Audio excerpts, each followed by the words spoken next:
terkait dengan perbankan syariah. Kebetulan saya juga memang praktisi di perbankan syariah kurang lebih sekitar 15 tahun gitu ya, jadi bank syariah. Kemudian background saya juga ada pendidikan terkait dengan perbankan syariah juga. Jadi pagi ini izinkan saya untuk memberikan informasi gitu, memberikan informasi terkait dengan memberikan informasi terkait dengan perkembangan perbankan syariah seperti saat ini seperti apa gitu ya.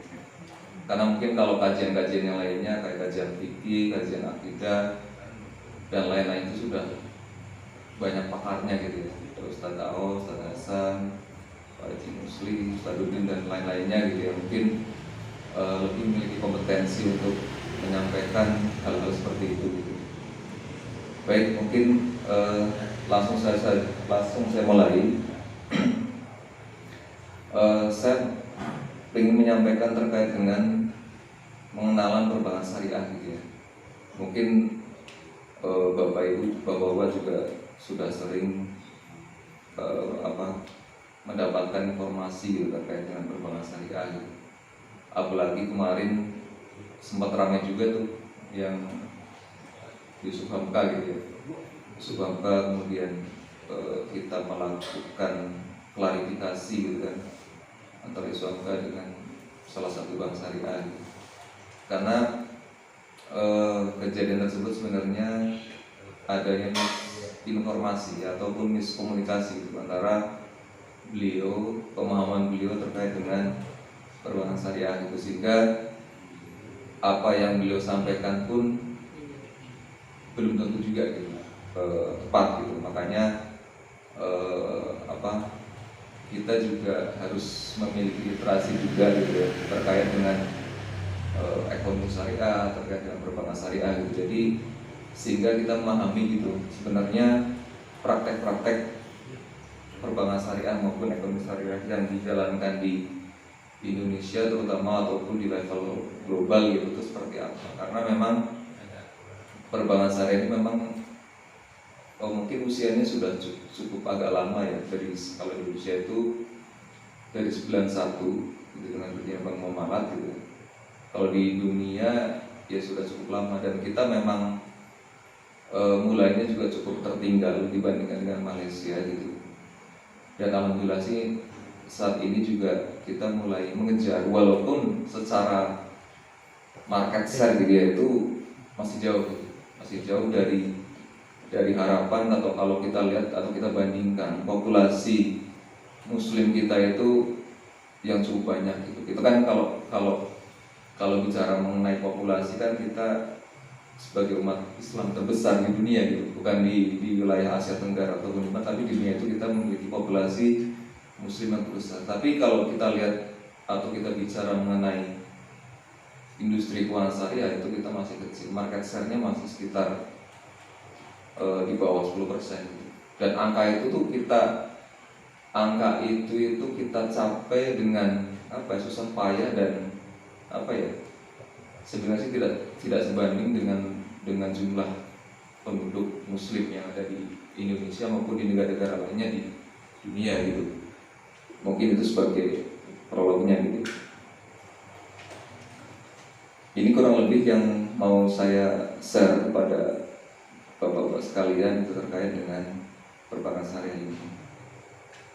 Yang pertama adalah terkait dengan perkembangan industri keuangan global gitu, artinya di dunia gitu. Ini kita ambil datanya. Ini dari pertama kita lihat di sebelah kanan itu ada peringkat populasi Muslim dunia. Itu saya ambil dari websitenya websitenya populasi saya lupa. Itu websitenya Amerika. Dia menerbitkan tentang banyak sih banyak yang dia tampilkan data dari sini. Ternyata nggak bagus ya. Ternyata untuk perkembangan industri ya, bukan hanya perbankan. Kedepannya itu memang akan dikuasai oleh perkembangan digitalisasi gitu ya.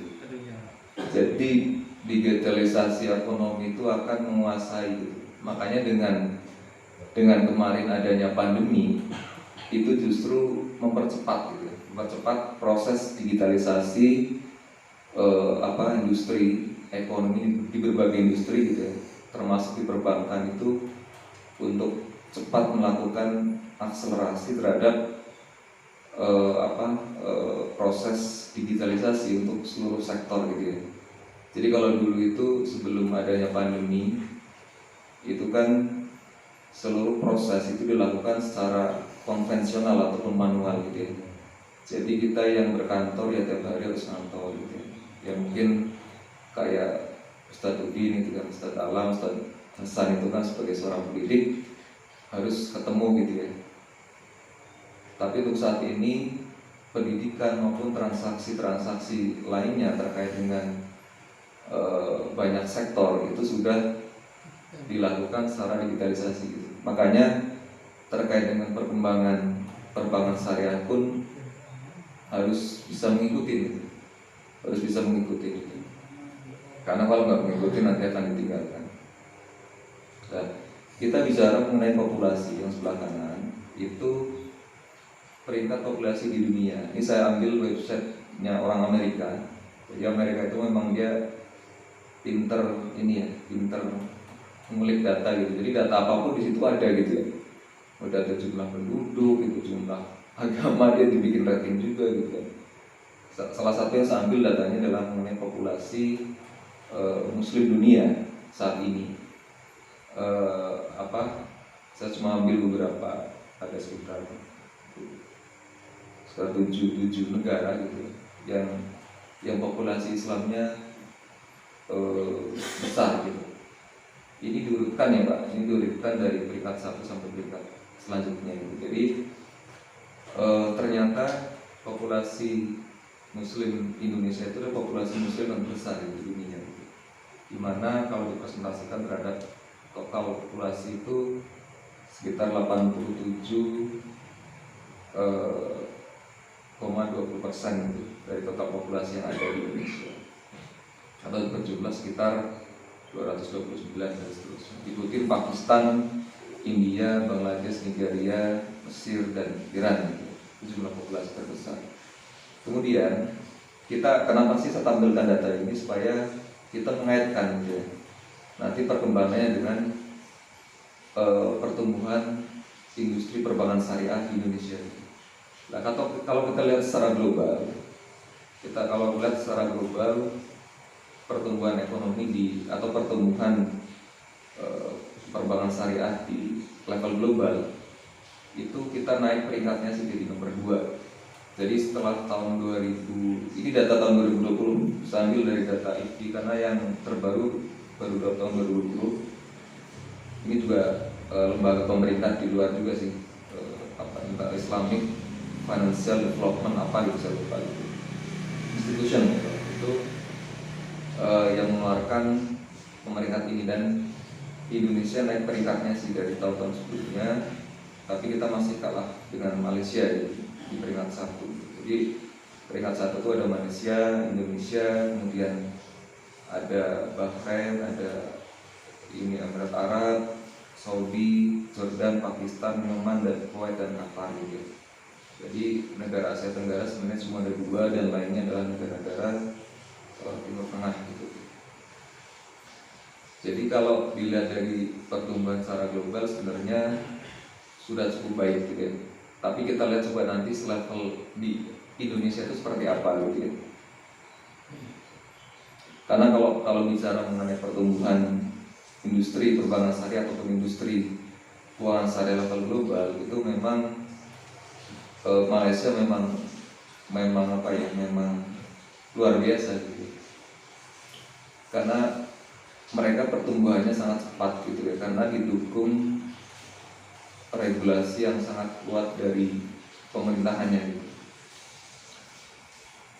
Sebelumnya kalau industri perbankan syariah Indonesia itu memang awal-awalnya itu tumbuh secara reguler gitu ya, secara reguler gitu, dimana pada 91 itu ya regulasinya juga belum mendukung dan seterusnya. Kalau di Malaysia memang untuk industri keuangan syariah ini memang didukung dengan regulasi yang kuat, kemudian didukung insentif-insentif dari pemerintah sehingga nasabah itu diberikan pilihan gitu ya, pilihan yang cukup menarik ketika mereka harus memilih industri keuangan syariah sebagai pilihan gitu. Seperti misalnya pajaknya dikecilin dan lain-lain. Jadi ada insentif ataupun benefit yang lebih gitu ya ketika memilih industri keuangan syariah gitu sebagai pilihan. Kemudian kita lihat perkembangan perbankan syariah di Indonesia. Kita lihat sejarahnya gitu ya. Pertama kita lihat sejarahnya di sebelah kiri itu pada tahun 90-an gitu ya. Para ulama dalam Lokakarya Puncak Bogor mengusulkan bank berbasis syariah gitu. Itu pertama kali ada inisiatif gitu ya. Jadi inisiatif pertama kali tahun 90-an itu dilakukan di Bogor itu. Jadi Bogor juga termasuk tempat bersejarah juga nih bagi munculnya atau berdirinya bank syariah di Indonesia. Kemudian pada tahun 91 dibentuk bank syariah pertama kali, yaitu Bank Muamalat Indonesia. Jadi kalau bicara bank pertama kali yang ada di Indonesia, bank syariah ya Bank Muamalat. Itu bank pertama kali. Makanya Bank Muamalat itu memiliki nilai historikal yang sangat tinggi gitu, karena Bank Muamalat ini menunjukkan tonggak sejarah gitu, bahwa pertama kali adanya industri perbankan syariah ya Bank Muamalat ini. Kemudian secara regulasi, undang-undang yang pertama kali diterbitkan dan mengatur terkait dengan bank syariah ini itu adalah pada tahun 98. Jadi industrinya sudah ada tahun 91, tapi regulasinya baru ada tahun 98. Jadi regulasinya ketinggalan itu. Jadi kalau orang Indonesia kan cenderungnya begitu ya, cenderungnya baru ada dulu, nanti diatur kemudian gitu. Yang penting ada dulu gitu. Ini juga kelihatan juga di sini kalau kita lihat secara milestone-nya gitu ya. Kalau lihat milestone-nya itu ada dulu barangnya, diatur kemudian itu. Kalau kita lihat lagi 98 itu baru muncul ketentuan terkait dengan dual system banking. Jadi dual system banking ini adalah sistem perbankan di mana industri perbankan konvensional itu bisa memberikan pelayanan juga untuk keuangan syariah. Jadi maksudnya dual banking system itu seperti itu. Jadi bank konvensional punya bank syariah juga gitu. Kayak sekarang mungkin ada bank niaga gitu, ada bank permata gitu kan, ada bank apa lagi gitu. Bank Mandiri sekarang udah jadi BSI. Iya. Jadi pada saat 98 itu karena memang industri ini masih kecil gitu. Kalau misalnya bikin dari awal itu memang berat gitu. Karena secara infrastruktur kan harus nyiapin IT-nya, IT kan mahal gitu ya. Kemudian SDM-nya dan lain-lain. Makanya ditempelin di konvensional. Harapannya secara biaya operasional itu lebih murah gitu lah. Secara biaya operasional lebih murah sehingga bank-bank konvensional itu diizinkan untuk bisa membuka unit usaha syariah gitu. Sehingga dengan mengacu pada aturan ini. Kemudian pada tahun 99 itu baru pertama kali dibentuk adanya Dewan Syariah Nasional sebagai panjangan tangan dari dibentuk pertama kali Dewan Syariah Nasional Majelis Ulama Indonesia. Jadi lembaga ini adalah lembaga otonom di bawah Majelis Ulama Indonesia yang memiliki kewenangan untuk menerbitkan fatwa terkait dengan lembaga keuangan ekonomi syariah. Jadi salah satu satu-satunya lembaga di Indonesia yang memiliki kewenangan untuk menerbitkan fatwa terkait dengan lembaga keuangan syariah itu adalah Dewan Syariah Nasional Majelis Indonesia. Jadi kalau fatwa ini itu wajib diikuti seluruh industri keuangan syariah di Indonesia. Walaupun sebenarnya kan kalau lembaga fatwa itu kan di masing-masing ormas Islam kan punya gitu ya. Kayak misalnya semaman saya di NU itu kan ada lembaga namanya yang Basul Masail masalah itu ya. Itu kan lembaga fatwanya mereka. Atau di Muhammadiyah itu ada lembaga tajik masalah itu. Itu kan lembaga-lembaga fatwa, tapi fatwa yang dihasilkan dari lembaga-lembaga tersebut hanya berlaku untuk jamaahnya gitu. Tapi kalau di ASN ini fatwa yang diterbitkan itu akan berlaku ataupun mengikat kepada seluruh institusi keuangan yang ada di Indonesia. Itu di ASN itu baru ada tahun 99. Padahal industrinya tuh sudah ada tahun 91. Saya nggak tahu tuh dulu acuannya kemana itu industri Bang Maulad antara tahun 91 sampai 98 dan 99. Kemudian pada tahun 2004 itu Majelis Ulama Indonesia melalui fatwa nomor 1 fatwa nomor 1 tahun 2004 itu menerbitkan fatwa mengenai haramnya bunga bank konvensional gitu. Kalau nggak salah di situ disebutkan bahwa bunga bank konvensional itu masuk dalam kategori riba nasiah gitu ya. Jadi masuk dalam kategori riba sehingga hukumnya adalah haram gitu. Hukumnya haram. Itu fatwa MUI loh ini. Mungkin Bapak juga pernah baca nggak itu fatwa ini? Di mana tahun 2004 ini MUI pernah memberikan fatwa di mana bunga bank konvensional itu termasuk dalam kategori riba gitu. Dan riba itu kan diharamkan. Nah, itu fatwanya, itu maksudnya. Kemudian terkait dengan regulasi itu pada tahun 2008 melalui Undang-Undang Nomor 21 tahun 2008 itu diterbitkan undang-undang yang mengatur tentang perbankan syariah. Ini baru pertama kali adanya regulasi yang secara khusus mengatur terkait industri ataupun perbankan syariah. Itu baru tahun 2008 melalui Undang-Undang Nomor 21 tahun 2008 tentang perbankan syariah. Nah, terus coba kita lihat, kita bandingkan. Tadi kita bicara mengenai populasi, kita bicara mengenai infrastruktur aturan gitu kan, maupun kelembagaan industri keuangan syariah di Indonesia. Tapi kita coba lihat sejauh mana sih pencapaian mengenai industri keuangan syariah itu sendiri. Kita bisa lihat gitu ya, pada tahun data yang di sebelah kanan yang ada grafiknya, ada pie chart-nya itu untuk bank syariah ini data Juni tahun 2020. Ini market share dari bank syariah itu baru mencapai 6%, 6,18% gitu ya, dari total portfolio dari bank konvensional. Jadi dengan populasi yang sedemikian besarnya sampai 229 juta muslim di Indonesia, kemudian sudah diterbitkan fatwa haramnya bank konvensional, tapi pencapaiannya segini. Angka ini tuh nggak maju-maju, Ustaz.